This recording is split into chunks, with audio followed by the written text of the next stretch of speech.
Halo semuanya, selamat datang di video pembelajaran pengembangan media sederhana. Di sini kita akan sama-sama belajar mengenai media sederhana. Nah, video ini ditujukan untuk kalian mahasiswa teknologi pendidikan yang sekarang berada di semester 2. Sebelum masuk ke materinya, saya akan menjelaskan tujuan pembelajaran dari video kali ini ya.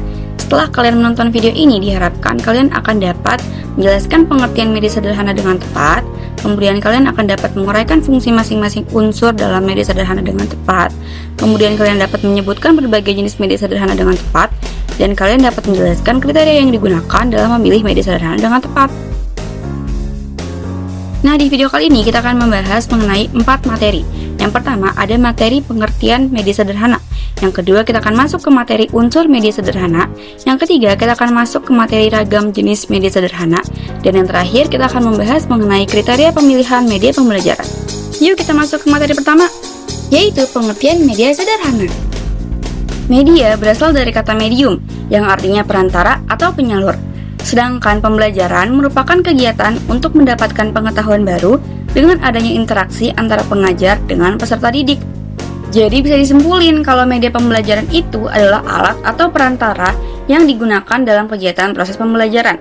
Tapi media itu nggak selalu identik dengan yang mahal dan yang canggih loh. Ada juga yang namanya media sederhana. Nah, media sederhana adalah media yang dikembangkan dengan teknologi yang nggak kompleks atau yang nggak rumit.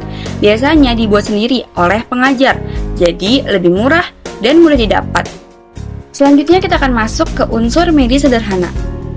Dalam merancang media sederhana, kita perlu memperhatikan unsur-unsur visual yang membentuknya. Nah, unsur ini tuh penting banget karena akan mempengaruhi gimana sih peserta didik bisa memahami informasi yang disampaikan. Ada beberapa unsur-unsur yang harus dimiliki oleh media sederhana. Yang pertama, ada garis. Garis bisa membantu mengarahkan perhatian. Kalau garis lurus itu memberi kesan yang tegas dan stabil. Kalau garis melengkung ngasih kesan yang lembut dan alami. Sementara garis diagonal memberi kesan yang bergerak atau dinamika. Selanjutnya ada bidang atau bentuk. Nah, bidang ini adalah area yang dibatasi oleh garis. Bentuk ini bisa berbentuk geometris, misalnya kayak segitiga atau persegi. Dan juga bisa berbentuk organik, misalnya kayak bentuk-bentuk yang gak teratur gitu. Nah, bentuk ini berfungsi untuk memvisualisasikan objek atau ide dalam media. Selanjutnya ada warna. Warna bisa memberi perhatian dan memperjelas makna. Misalnya warna merah bisa ngasih kesan penting atau bahaya, sementara warna biru ngasih kesan yang tenang. Nah, warna juga bisa digunakan untuk mengelompokkan informasi. Selanjutnya ada gelap dan terang. Perbedaan antara gelap dan terang itu kan bisa menciptakan kontras. Nah, kontras ini bisa membantu untuk menonjolkan bagian penting dalam media, misalnya kayak menonjolkan di bagian judul atau di bagian objek utama. Selanjutnya adalah komposisi. Komposisi adalah cara untuk menata semua elemen tadi agar terlihat rapih, seimbang, dan enak dilihat. Nah, komposisi yang baik bisa membuat pesan lebih mudah dipahami oleh peserta didik. Selanjutnya ada unsur kesederhanaan. Maksudnya jangan pilih yang terlalu rame, jadi pilih elemen yang benar-benar penting aja. Selanjutnya keterpaduan. Maksudnya semua elemen itu harus saling mendukung, jadi nggak bertabrakan. Terus ada penekanan. Misalnya ada informasi yang penting atau informasi utama. Kita bisa tekankan dengan memberi ukuran yang lebih besar atau warna yang mencolok. Terus ada keseimbangan. Jadi saat meletakkan elemen itu kita harus meletakkan secara proporsional di sisi kiri dan kanannya ya. Dan yang terakhir ada bentuk yang menarik. Jadi desain yang kita buat itu harus menarik biar peserta didiknya tertarik dan bisa memperhatikan kita. Kita lanjut ke materi ketiga, yaitu ragam jenis media sederhana. Nah, media sederhana itu walaupun namanya sederhana, tapi bukan berarti kualitasnya rendah dan jelek ya. Justru bisa banget jadi media yang keren dan efektif kalau kita rancang dengan baik. Yang pertama ada gambar. Nah, gambar ini bisa berupa foto atau lukisan tangan atau bisa juga clipping dari majalah. Nah, fungsinya itu untuk menggambarkan sesuatu secara visual agar lebih mudah dipahami.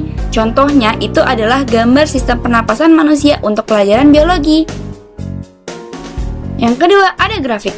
Grafik ini digunakan untuk menyajikan data dalam bentuk visual. Misalnya ada grafik batang, ini untuk menunjukkan perbandingan. Terus ada grafik garis, ini biasanya untuk menunjukkan tren perubahan. Lalu ada juga diagram lingkaran, ini untuk menunjukkan proporsi. Nah, grafik ini sangat cocok digunakan untuk pelajaran matematika, ekonomi, ataupun sains. Yang ketiga ada bulletin board.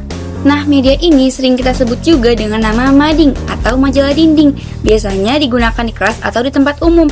Nah, media ini dapat diisi dengan informasi pendidikan, pengumuman, hasil karya siswa, atau juga dengan materi pembelajaran.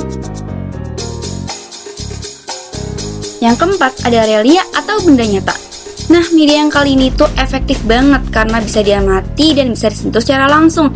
Contohnya, kalau misalnya guru lagi membawa buah apel ke kelas dan menjelaskan bagian-bagian dari buah apel tersebut. Nah, itu kan nyata banget ya, langsung di depan mata. Tapi relay ini bisa berupa benda asli, tiruan, ataupun juga miniatur. Selanjutnya ada poster. Nah, kalian pasti familiar banget kan sama media yang satu ini. Poster ini adalah media searah yang berisi pesan yang singkat, yang padat, dan juga pesan yang penting.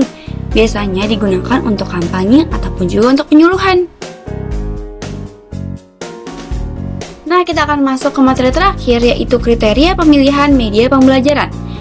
Dalam memilih media pembelajaran, terutama di media sederhana, kita harus mempertimbangkan berbagai aspek agar media tersebut bisa benar-benar dipakai dan mendukung proses pembelajaran. Kriteria yang pertama adalah hambatan pengembangan. Nah, kita harus menimbang apa aja sih yang mungkin bisa menjadi kendala. Misalnya yang pertama, ada dana yang terbatas, terus ada fasilitas yang minim, dan juga waktu pengerjaan. Kriteria yang kedua yaitu isi pelajaran. Nah, kita harus memilih media apa sih yang sesuai dengan jenis materi. Kalau misalnya untuk materi hafalan, kita bisa menggunakan gambar, flashcard, ataupun poster. Untuk materi keterampilan, kita bisa menggunakan relia ataupun juga alat peraga. Kriteria selanjutnya yaitu karakteristik peserta didik. Nah, kita juga harus bisa menyesuaikan media dengan usia, kemampuan belajar, dan juga latar belakang. Misalnya nih, anak-anak itu biasanya lebih cocok dengan media yang penuh warna dan penuh gambar. Tapi kalau remaja dan orang dewasa biasanya lebih cocok diberi media yang bersifat simbolik ataupun teknis. Dan kriteria yang keempat yaitu efektivitas media. Jadi media itu harus efektif. Media harus mampu membantu siswa dalam mencapai tujuan pembelajaran. Terus medianya harus relevan. Jadi sesuai dengan topik dan juga dengan peserta didiknya. Terus media itu harus efisien, tak perlu mahal tapi tetap bisa diandalkan. Terus media itu harus mudah digunakan, baik oleh pengajar ataupun oleh peserta didik. Dan media itu harus kontekstual, jadi sesuai dengan budaya dan kondisi lingkungan siswa. Nah, itu dia pembahasan lengkap mengenai media sederhana. Semoga video ini dapat bermanfaat dan dapat membantu kamu dalam memahami konsep serta penerapan media sederhana dalam dunia pembelajaran. Terima kasih sudah menonton. Jangan lupa di like ya. Sampai jumpa di video pembelajaran berikutnya. Dah.